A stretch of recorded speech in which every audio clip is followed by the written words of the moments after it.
In the bustling city of Avalon Heights, where skyscrapers scrape the heavens and shadows lurk beneath the neon lights, a battle for justice ignites. Elena Carter, a sharp-witted public official, is pulled into an unexpected confrontation during a routine traffic stop. What begins as a moment of intimidation unravels into a revelation that shakes the foundation of the city's police force. With power, prejudice, and integrity at stake, Elena takes on a broken system in a relentless fight to rebuild trust. Will one woman's determination be enough to expose the truth and spark change? The answer lies in this gripping tale of courage and reform. But before diving, let me know where you're watching from. And if you enjoy this story, don't forget to hit that subscribe button, because we'll be bringing you more amazing gift tomorrow. Now, let's start this journey together. The golden hues of twilight blanketed the skyline of Avalon Heights, a city renowned for its vibrancy and diversity. As the sun dipped below the horizon, the streets glimmered with a mix of orange and pink reflections, casting a serene glow over the bustling cityscape. Cars honked gently in the evening traffic, their drivers eager to reach home after a long day. Amidst this urban ballet, a sleek silver sedan cruised through the streets, its polished exterior catching the fading sunlight. Behind the wheel sat Elena Carter, a poised and confident black woman in her late 30s. Elena was the epitome of professionalism. Her tailored navy blue suit and pearl earrings radiated sophistication. She was heading home from a day filled with high-stakes meetings in her role as Deputy Director of Accountability for Avalon Heights Public Safety Commission. Though the day had been taxing, she found solace in the soft jazz playing on her car's speakers, a soothing balm for her overworked mind. Elena glanced at her phone resting on the center console, its screen lighting up with notifications. Later, she murmured to herself, deciding to ignore the constant pull of work. Tonight was about unwinding and enjoying the comfort of her cozy apartment. As Elena approached a busy intersection, the traffic light shifted from yellow to red. She pressed the brakes gently, her car rolling to a smooth stop. The city's rhythm pulsed around her, a mixture of pedestrians, cyclists, and fellow drivers navigating their way through the evening haze. Suddenly, a flicker of red and blue lights appeared in her rearview mirror, cutting through the tranquil atmosphere. The piercing wail of a siren followed, shattering the serenity. Startled, Elena frowned. Her mind raced as she pulled over to the side of the road, her movements deliberate and calm. What could this be about? She thought, mentally reviewing her flawless driving moments prior. The police cruiser stopped directly behind her, and a tall, broad-shouldered officer emerged. Dressed in a meticulously pressed uniform, Officer Stephen Daniels carried himself with an air of authority that bordered on arrogance. His hand rested firmly on his utility belt as he approached Elena's window with measured steps, his face betraying a hardened demeanor.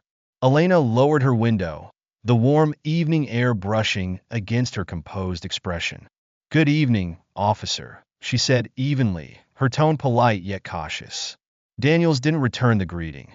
His cold gaze swept over her and her car before his voice rang out, curt and demanding.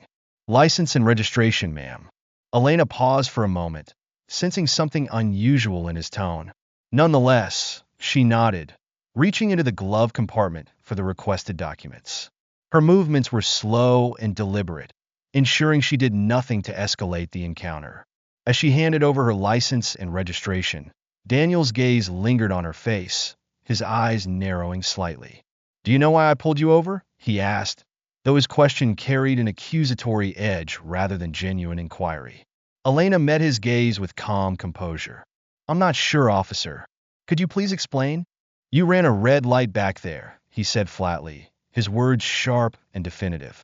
Elena frowned, her brow furrowing slightly.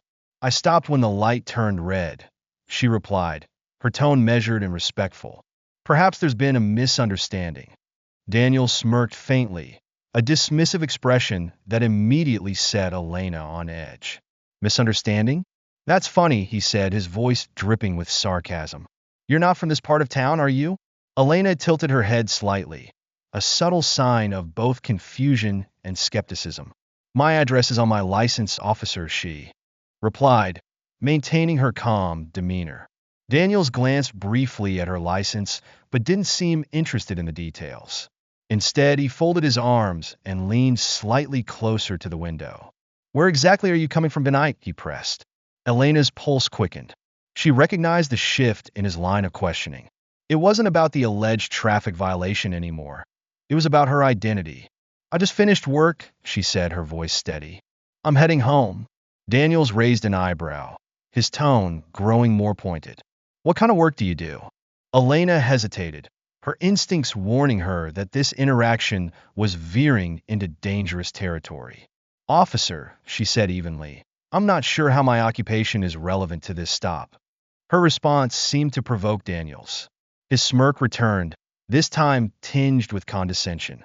I'm just making conversation, he said, though his tone suggested otherwise. Trying to understand who I'm dealing with. The tension between them thickened.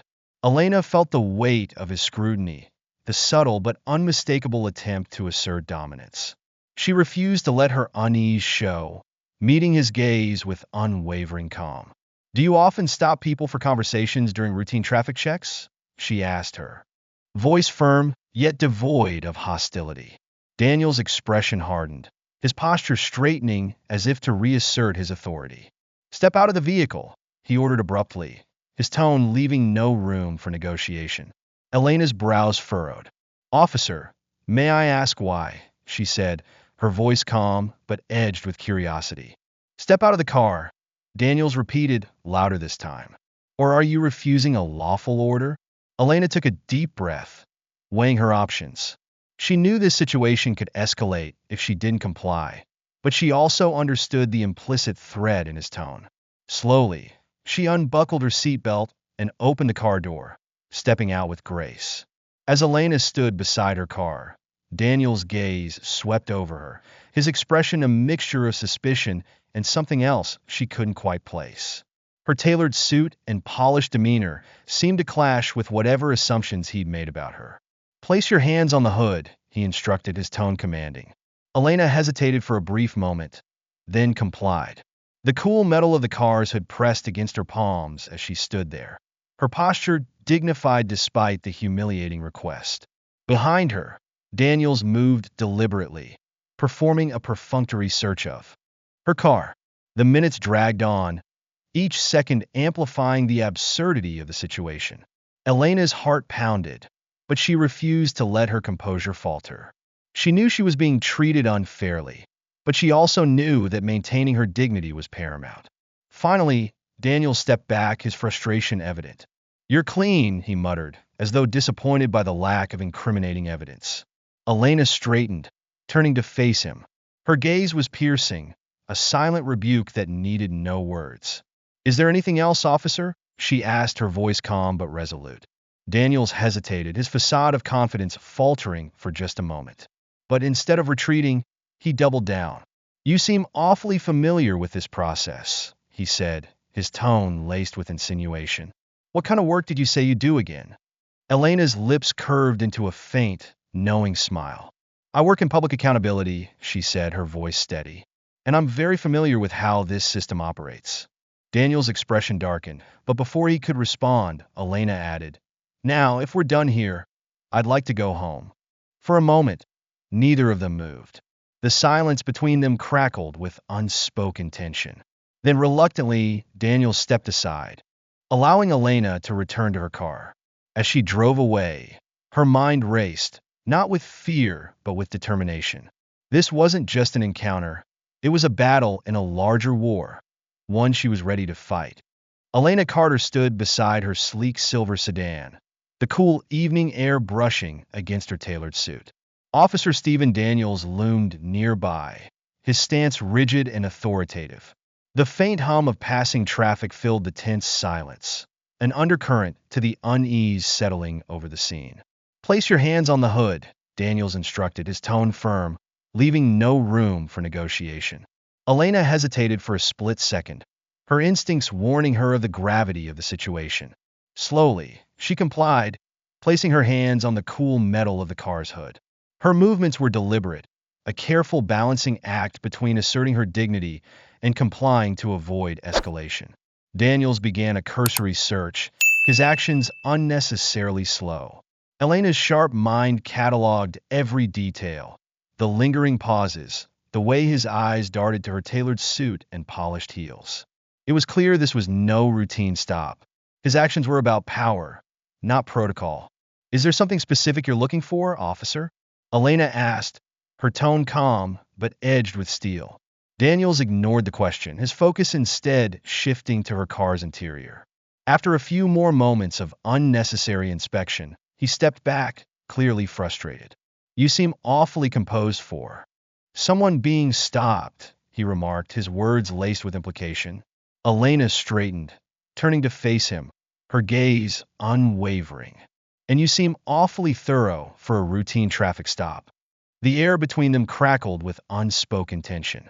Daniels, unwilling to relinquish control, crossed his arms. You're not from around here, are you? He pressed, his tone more pointed now. Elena tilted her head slightly, a subtle challenge in her posture. I've lived in Avalon Heights for over a decade, officer.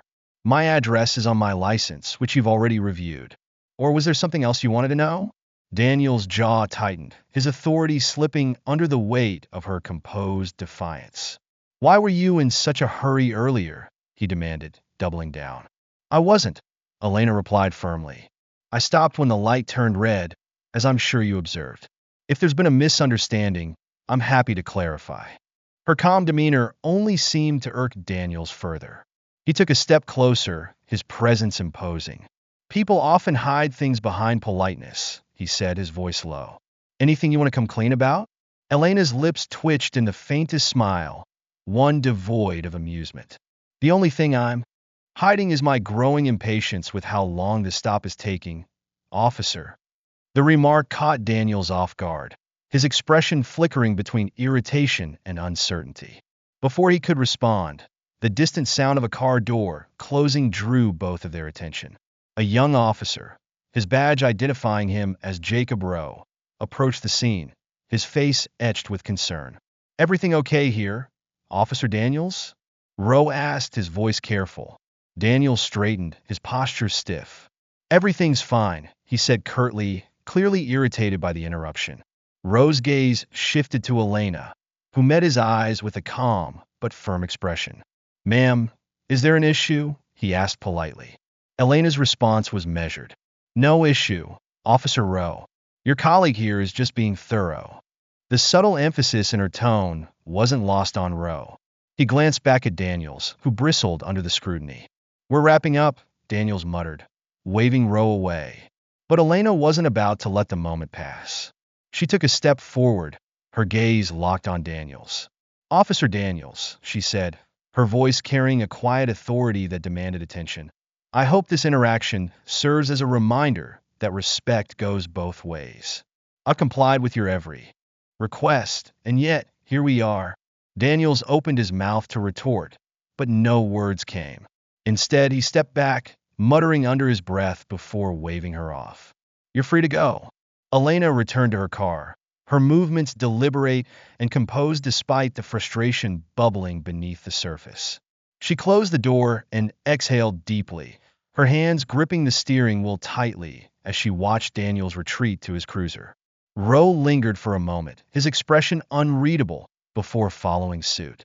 As Elena drove away, her mind replayed the encounter. Each word, each action, was a reminder of the systemic issues she had spent her career fighting to expose. This wasn't just about one officer's behavior. It was a symptom of a much larger problem.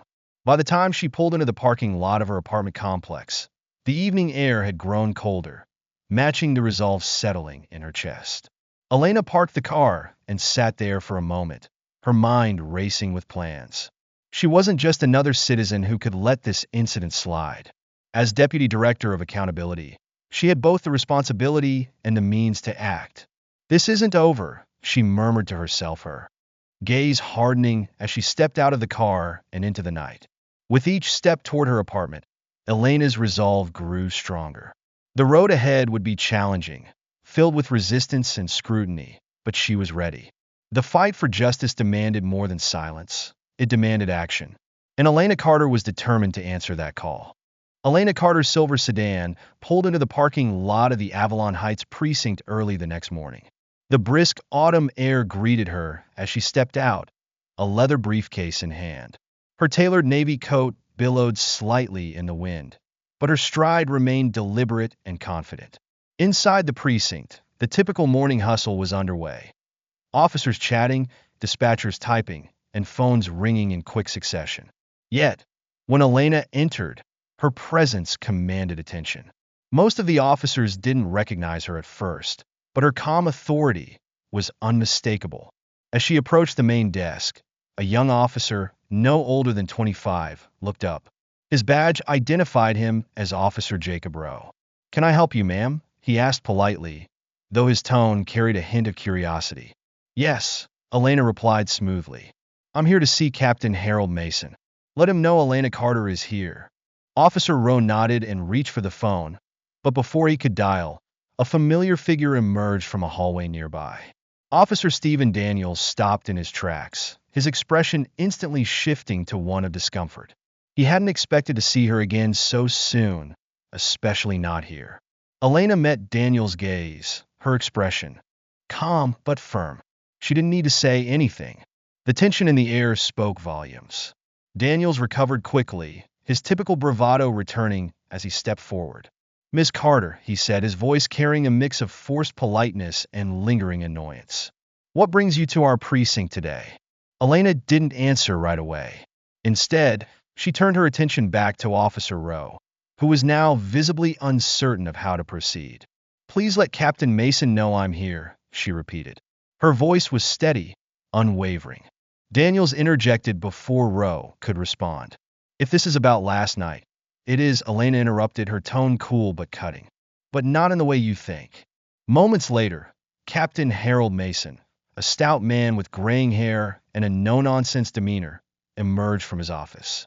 His sharp eyes landed on Elena, and recognition flashed across his face. "Miss Carter," he greeted her, extending a hand. "I wasn't expecting you. I thought it was important to address this matter in person," Elena replied, shaking his hand firmly. Daniels watched the exchange with growing unease. Something about the interaction felt off. Why was Mason treating her with such deference? His eyes narrowed as he took a step closer, trying to piece together what he was witnessing. Elena turned to Daniels, her gaze steady. "Officer Daniels, would you mind joining us in the captain's office? I think it's important that we clear the air." Daniels hesitated, a flicker of doubt crossing his face. He glanced at Mason, who gave a curt nod, signaling compliance. Reluctantly, Daniels followed them into the office, his confidence beginning to waver. Inside the office, Mason closed the door, ensuring privacy. The room was modest but orderly, with commendations lining the walls and a large oak desk dominating the space. Elena placed her briefcase on a nearby chair, but didn't sit. Instead, she reached into the inner pocket of her coat, retrieving a sleek black wallet. As she opened it, the gold badge inside caught the morning light. "Officer Daniels," she began, her tone measured but firm. "I'm Elena Carter, Deputy Director of Accountability for Avalon Heights Public Safety Commission. My role is to oversee cases of misconduct within the department, including incidents like what occurred last night." Daniels' eyes widened as the weight of her words sank in. For a moment, he was speechless, his usual confidence replaced by visible unease. "You're what?" he stammered, unable to mask the disbelief in his voice. "I oversee police conduct," Elena repeated, her tone unwavering. "And I'm here to ensure that those who wear the badge uphold the values of justice, fairness, and accountability." Daniels took an instinctive step back, his hand brushing against the back of the chair behind him. The realization hit him like a freight train. He had not just targeted an ordinary citizen, but someone with the authority to scrutinize every action he took. "I didn't know," Daniels muttered, his voice low and defensive. "If I had known who you were—" "That's precisely the problem," Elena interjected, her voice cutting through his excuse like a blade. "You shouldn't treat anyone differently based on who they are, or who you think they are." Daniel's face flushed, a mixture of embarrassment and frustration. "I was just doing my job," he said, though the conviction in his tone faltered. Your job? Elena asked, raising an eyebrow. Tell me, Officer Daniels, does your job include prolonging a traffic stop to ask irrelevant and intrusive questions? Or implying that someone doesn't belong in a neighborhood based on your assumptions? Daniels opened his mouth to respond, but closed it again, unable to find a justification that wouldn't dig his hole deeper. Elena's demeanor softened slightly, though her voice remained firm. This isn't just about me, Officer Daniels. It's about a pattern of behavior that erodes trust in law enforcement, a trust that is vital for this community to thrive. Mason, who had been silently observing, finally spoke. Daniels, Miss Carter is right. Your actions reflect not just on you, but on this entire department. And based on her account, I'd say you have some serious explaining to do. Daniel's shoulders slumped, the weight of the moment pressing down on him. It wasn't personal, he mumbled, his tone defensive. I wasn't trying to. It doesn't matter what you intended, Elena said firmly. What matters is the impact of your actions. Every time you misuse your authority, you undermine the very system you claim to protect. Her words hung in the air, heavy with truth. Daniels looked down, avoiding her gaze. For the first time in years, he felt the full weight of accountability, a force he had often wielded against others but rarely faced himself. Elena straightened, her commanding presence filling the room. This is bigger than one interaction, Captain Mason, she said, turning to the department head. It's about ensuring that officers understand the responsibility that comes with the badge. Mason nodded, his expression grave. You're right, Miss Carter. We've let too much slide for too long. It's time we address this. Elena glanced back at Daniels, her gaze unwavering. I'm not here to ruin careers, Officer Daniels. I'm here to ensure that this department lives up to the standards it was meant to uphold. But that starts with accountability. Daniels nodded slowly, the fight drained from him. I understand, he said quietly, though the shame in his voice was unmistakable. As Elena gathered her things and prepared to leave, Mason walked her to the door. Thank you for bringing this to my attention, he said. We'll take the necessary steps. Elena paused, her hand on the doorknob. This isn't the end, Captain. It's just the beginning. The real work starts now. With that, she stepped out of the office, her heels clicking against the tile floor as she exited the precinct.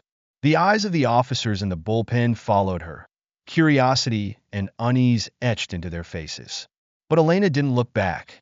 She had taken the first step in a long journey, a journey toward justice, accountability, and change. And as she walked into the crisp autumn air, she knew one thing for certain: this battle was far from over.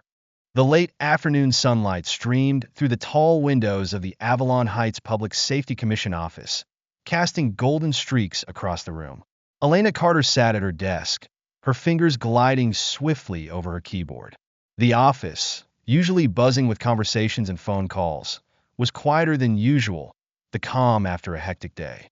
But for Elena, the day was far from over. Her screen displayed Officer Stephen Daniels' personnel file, an extensive document detailing his years of service with the department. The deeper she delved, the more troubling the patterns became. Citizen complaints filled the record, many flagged for targeting individuals from marginalized communities. Terms like abuse of authority, excessive force, and racial bias leapt off the screen, a damning indictment of his conduct.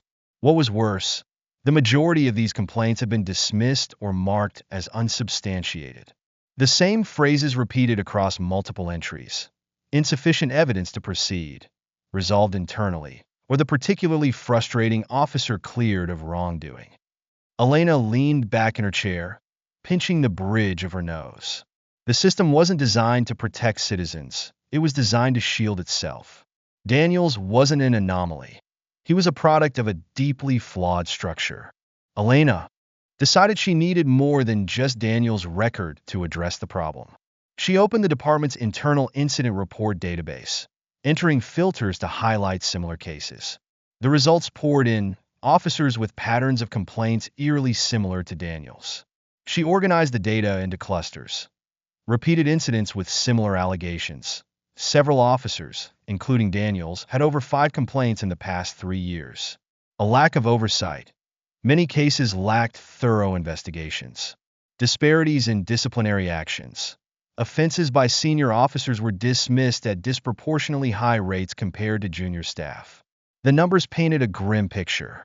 It wasn't just about individual misconduct. It was systemic negligence. Her phone buzzed, interrupting her thoughts. It was Riley Morton, her diligent assistant. "Elena, I've compiled the training procedures and complaint handling policies you asked for. Should I bring them to your office?" "Yes, please," Elena said, her voice calm but firm. "And add the community survey data from last quarter. I think we'll need it." Moments later, Riley entered the office carrying a stack of binders. Her youthful enthusiasm was tempered by the weight of the task at hand. "This is everything we've got on current policies," she said, setting the files on Elena's desk. "What's the next step?" Elena glanced up, her determination clear. "We're going to build a case for reform, not just for Daniels, but for the entire department." The next morning, Elena walked into Chief Harold Mason's office, the binders in her arms a physical manifestation of her findings. Mason greeted her with his usual stoic demeanor, though his eyes betrayed a hint of weariness. He gestured for her to sit. "I assume you didn't come here just to talk about last night," Mason said, leaning back in his chair. "You're right," Elena replied, placing the binders on the desk between them. "This isn't just about one officer. It's about the culture within the department, one that enables misconduct and shields those who engage in it." She opened one of the binders, revealing a spreadsheet filled with highlighted entries. "Take a look at this," she said, sliding it toward him. "These are the patterns of complaints against multiple officers over the past 5 years. Daniels is one of many." Mason's expression grew more serious as he scanned the data. "This is extensive," he admitted. "And it's only the surface," Elena said. "The dismissal rates for complaints are alarmingly high, especially for cases involving marginalized communities. Internal reviews lack transparency, and disciplinary actions, when they happen, are inconsistent." Mason sighed, rubbing his temples. "You're saying the system is broken." "I'm saying the system was designed to protect itself, not the public," Elena replied. "And unless we overhaul it, this department will lose the trust of the community entirely, if it hasn't already." Elena outlined her proposed reforms. 1. Mandatory implicit bias training. All officers would undergo comprehensive training to recognize and address their biases. 2. Independent oversight for complaints. A third-party review board to handle citizen complaints, ensuring impartial investigations. 3. Transparency in disciplinary actions. Publicly accessible data on how complaints are resolved. 4. Community engagement programs. Regular forums for citizens to voice their concerns directly to the department. Mason listened intently, his arms crossed as he weighed her words. "You realize this is going to face resistance," he said finally. "From officers, the union, and even some in the community." "I know," Elena said, "but doing nothing isn't an option. If we don't address this now, it will only get worse. The community is already losing faith in law enforcement." Mason nodded slowly. "All right," he said, "I'll support your proposal. But you'll need to present this to the executive board. Convincing them won't be easy." Elena's eyes hardened with determination. "I'm ready."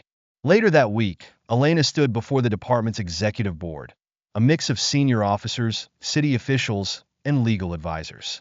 She presented her findings with precision, weaving together statistics, citizen testimonials, and clear examples of systemic failings.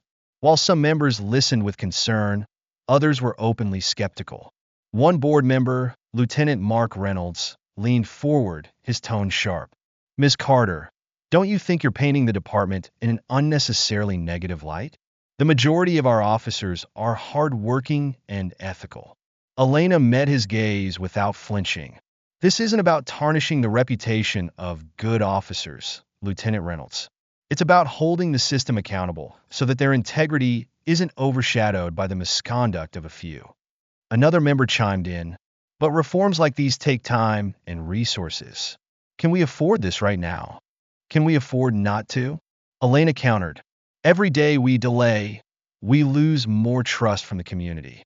And once that trust is gone, it's nearly impossible to rebuild." The room fell silent, the weight of her words settling over the group. By the end of the meeting, the board agreed to launch a pilot program for some of the proposed reforms.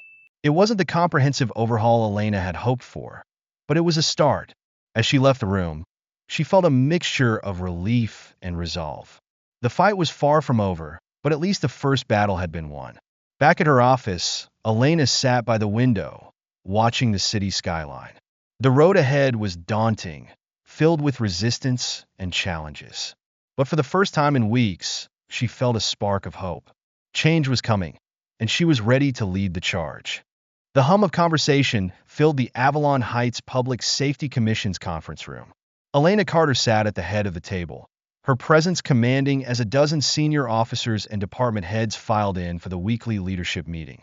The atmosphere was tense, her proposed reforms having stirred a mix of curiosity, skepticism, and outright resistance. Lieutenant Mark Reynolds, a veteran officer with over 20 years on the force, leaned back in his chair with crossed arms. His expression was sharp, his disapproval thinly veiled. Next to him, Deputy Chief Clara Henderson, typically a voice of diplomacy, looked unusually guarded. The tension wasn't lost on Elena. This wasn't just another meeting, it was a battleground. Elena began, her voice steady yet resolute. Thank you all for being here. As you're aware, the board has approved a pilot program for reform initiatives. Today, I'd like to discuss the next steps, including training on implicit bias, an independent review board for complaints, and enhanced transparency measures. Before she could continue, Reynolds cut in. Let's not pretend this is a done deal, he said, his tone clipped. These changes are going to kill morale. You're asking us to put every decision we make under a microscope, second-guessed by people who don't understand the pressures we face. Elena met his gaze unfazed.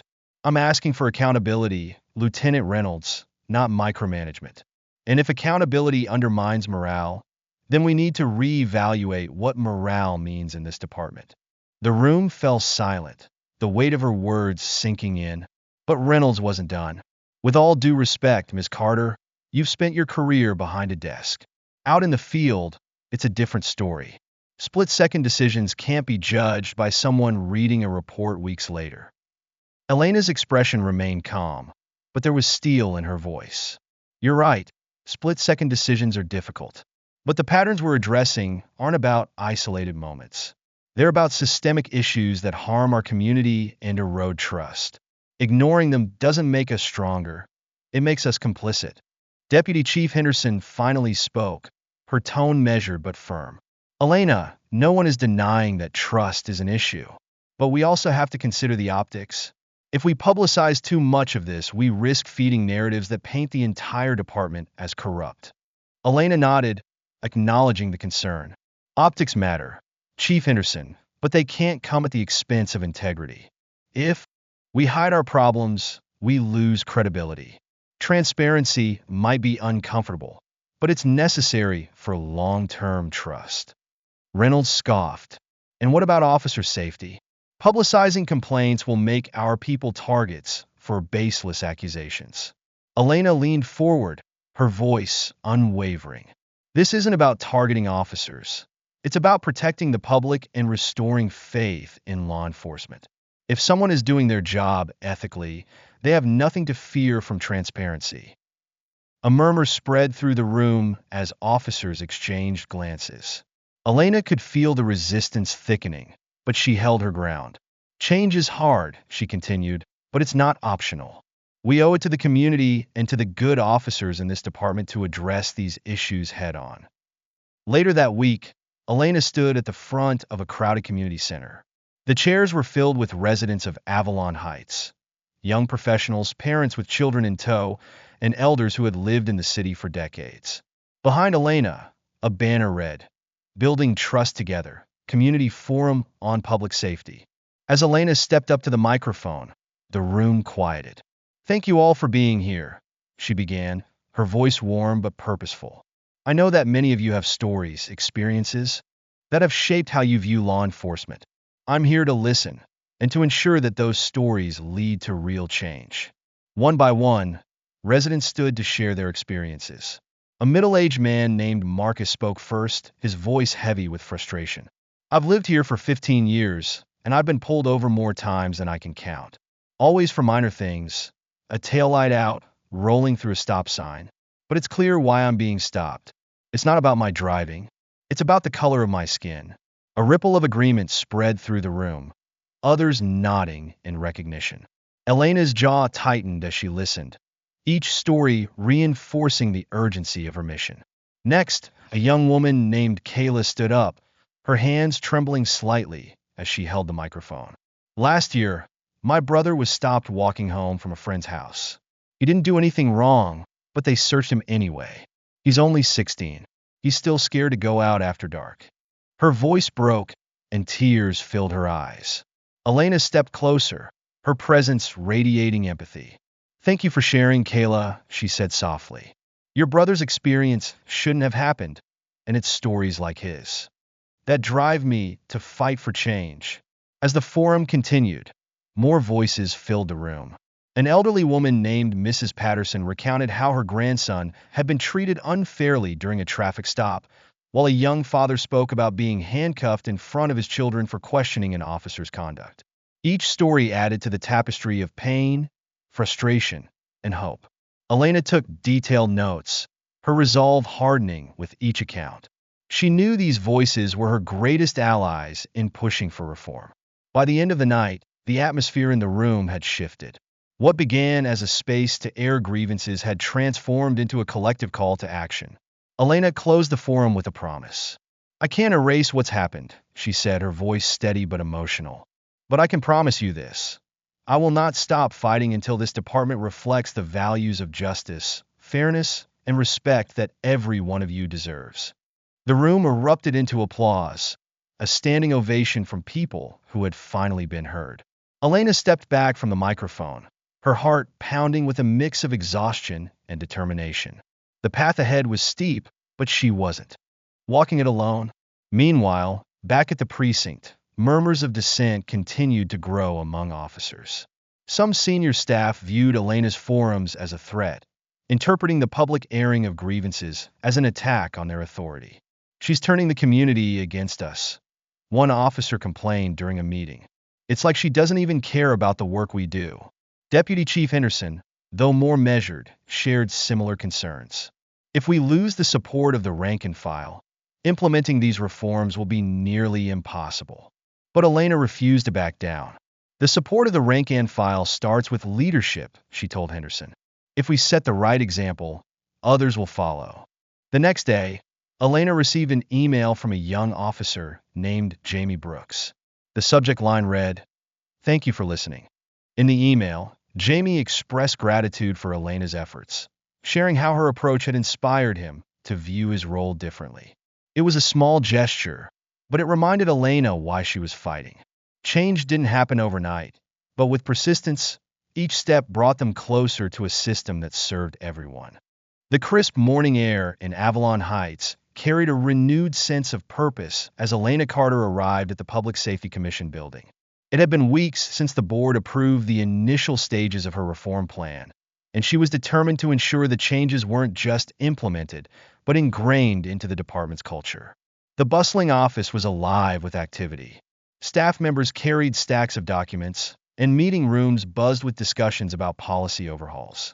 At the center of it all was Elena, her focus unwavering.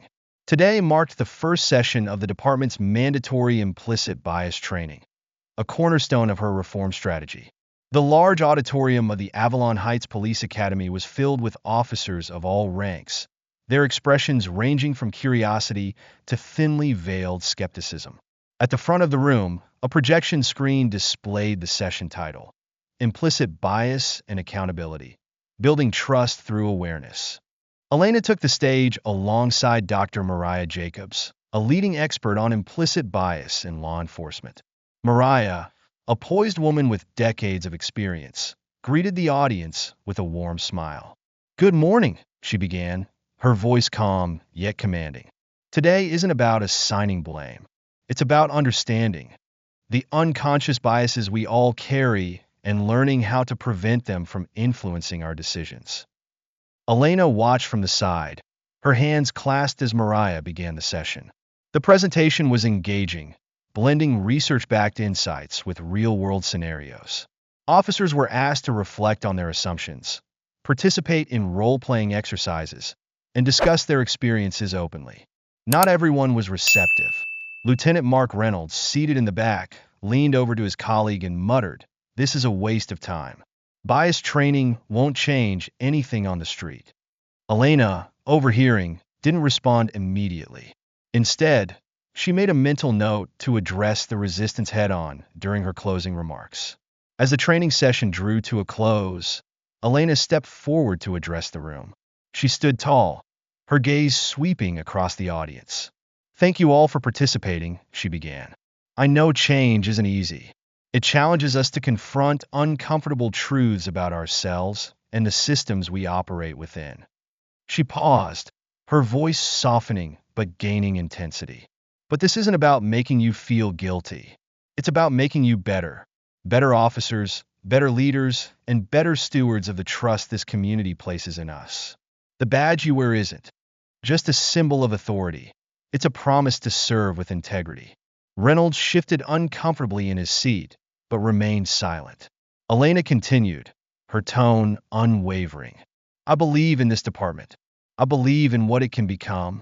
But that starts with each of us taking accountability for our actions and for the culture we create." While training was underway, another significant event loomed: a formal internal hearing for Officer Stephen Daniels. For weeks, Elena and her team had compiled a detailed report outlining Daniels' troubling history. The evidence was damning: a pattern of targeting minority residents, excessive stops without cause, and a string of complaints dismissed without proper investigation. The hearing took place in a somber meeting room within the precinct. A panel of senior officers, led by Deputy Chief Clara Henderson, presided over the proceedings. Daniels sat at a table, his usually confident demeanor subdued. He was flanked by his union representative, a sharp-tongued attorney named Victor Hayes, whose job was to shield him from the worst. Elena entered the room carrying a thick binder of evidence. As the lead investigator, it was her responsibility to present the findings. She opened with a calm yet firm tone. "This hearing isn't about punishing Officer Daniels. It's about addressing behavior that undermines the integrity of this department." She detailed each complaint, providing timestamps, testimonies, and corroborating evidence. "Over the past 3 years," Elena stated, "Officer Daniels has accumulated 14 documented complaints, 10 of which involve allegations of racial profiling. None of these cases resulted in disciplinary action." Hayes interrupted. "Ms. Carter, these allegations are just that, allegations. Complaints don't equal guilt." Elena nodded. "You're right, Mr. Hayes. Complaints alone don't establish guilt. But patterns do. And the pattern here is unmistakable."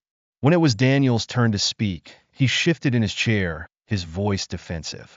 "I've been on the force for over a decade. I've made thousands of stops, and I've always acted in good faith.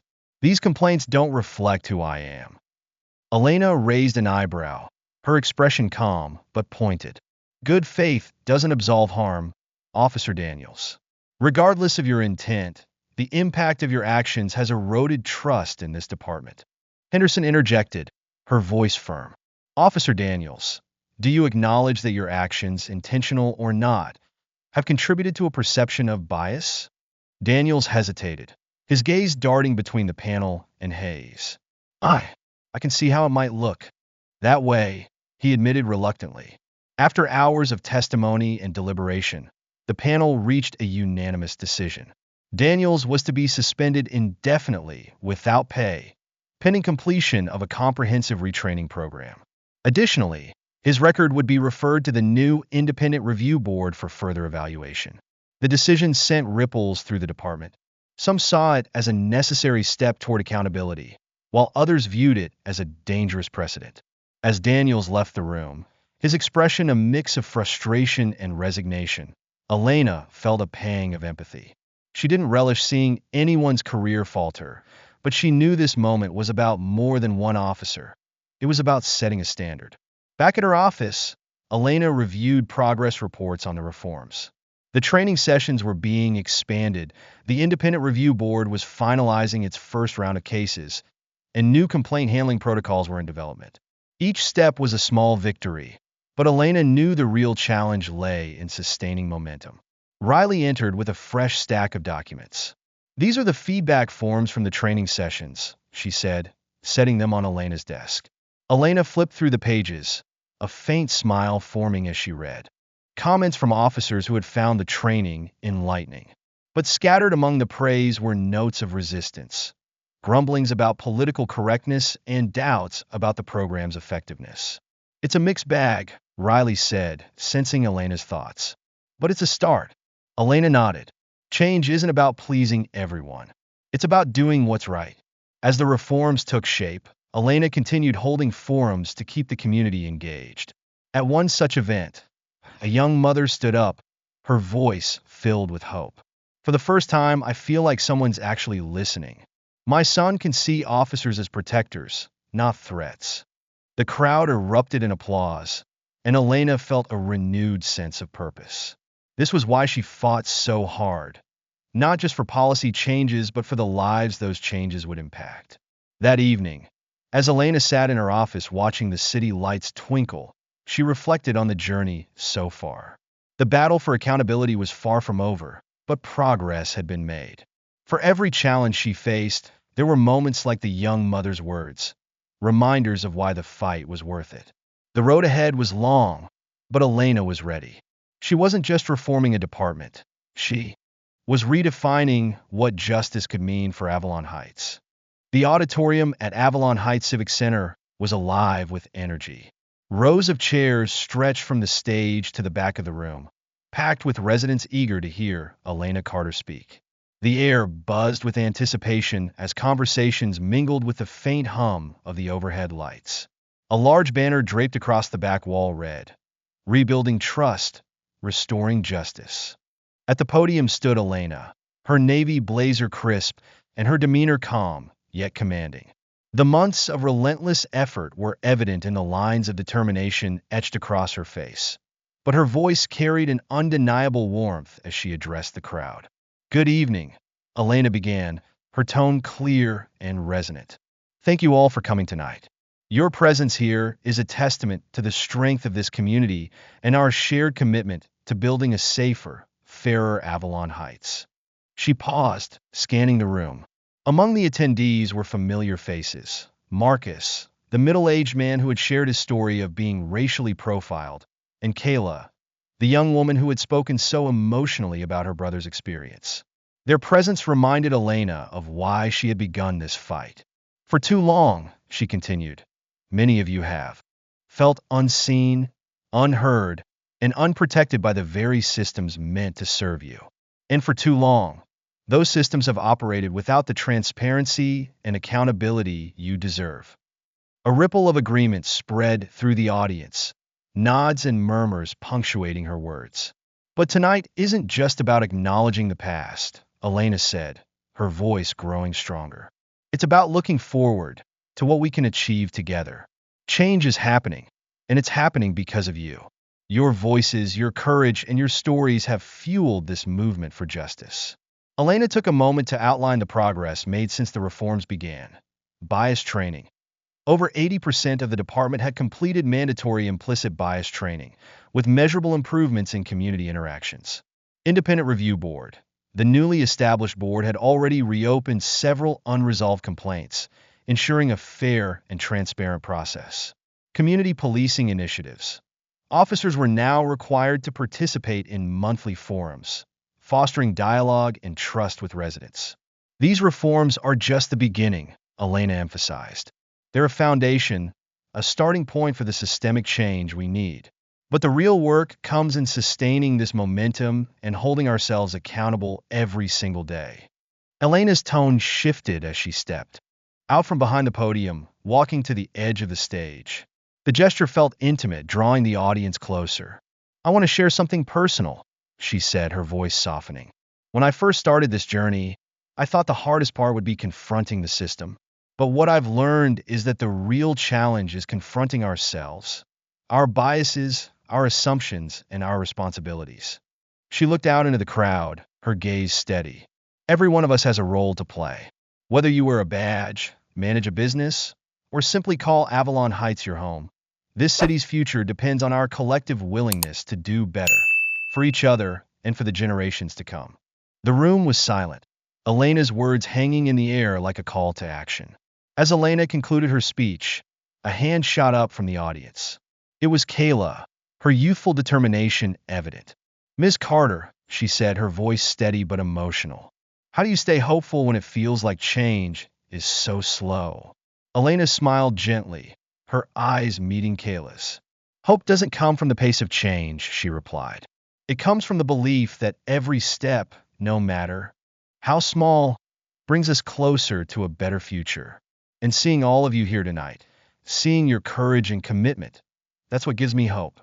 The crowd erupted into applause, the sound reverberating through the room. Elena stepped back, her chest swelling with both pride and humility. She knew the journey ahead was still long, but moments like this reaffirmed her resolve. The following weeks saw the reforms taking deeper root. At the precinct, officers who had once resisted now participated actively in training sessions and community outreach. Elena worked tirelessly, overseeing initiatives and ensuring the changes were more than superficial gestures. One afternoon, she visited the local community center, where officers and residents were engaging in a Coffee with Cops event. She watched as Marcus, the man who had once spoken about his profiling experiences, laughed with an officer over shared stories about their families. It was a small moment, but it symbolized a larger shift, one built on mutual respect and understanding. As Elena returned to her office that evening, she sat by the window overlooking the city skyline. The lights of Avalon Heights twinkled against the darkening sky, a reminder of the countless lives intertwined within its streets. She reflected on the lessons she had learned. Accountability requires courage, both from individuals willing to speak out and from leaders willing to act. Change is incremental. It's built on small victories, sustained by persistence, and fueled by collective action. Justice is a shared responsibility. It isn't the work of one person or one institution. It's the responsibility of every member of the community. Elena understood that the fight for justice was ongoing, that each success came with new challenges. But she also knew that the progress they had made was worth celebrating. In her final act of the day, Elena drafted an open letter to the residents of Avalon Heights. It read, "To the people of Avalon Heights, this journey has taught me that justice isn't just a concept, it's a practice. It's the way we treat one another, the systems we build, and the values we uphold. None of this would have been possible without your voices and your courage. As we move forward, let us remember that change doesn't belong to one person. It belongs to all of us. Together, we can create a city where fairness isn't a hope, but a reality. And while the road ahead may be long, I promise to walk it with you, every step of the way." With gratitude and determination, Elena Carter, weeks later, Elena stood in the same community center where her journey had taken a pivotal turn. This time, the room was filled not with anger or frustration, but with hope and determination. Residents and officers mingled, their conversations reflecting a newfound sense of unity. As Elena watched from the sidelines, she felt a deep sense of fulfillment. Her work was far from over, but she had lit a spark that could ignite lasting change. The story of Elena Carter wasn't just about one woman confronting injustice. It was a testament to the power of perseverance, the importance of community, and the belief that even the most entrenched systems can be reformed. It was a reminder that the fight for justice is a collective effort, and it's a fight worth waging. And as the night drew to a close, Elena knew this was only the beginning. Thank you for staying with us until the end of this heartfelt story. We wish you a joyful and warm Christmas filled with love and happiness.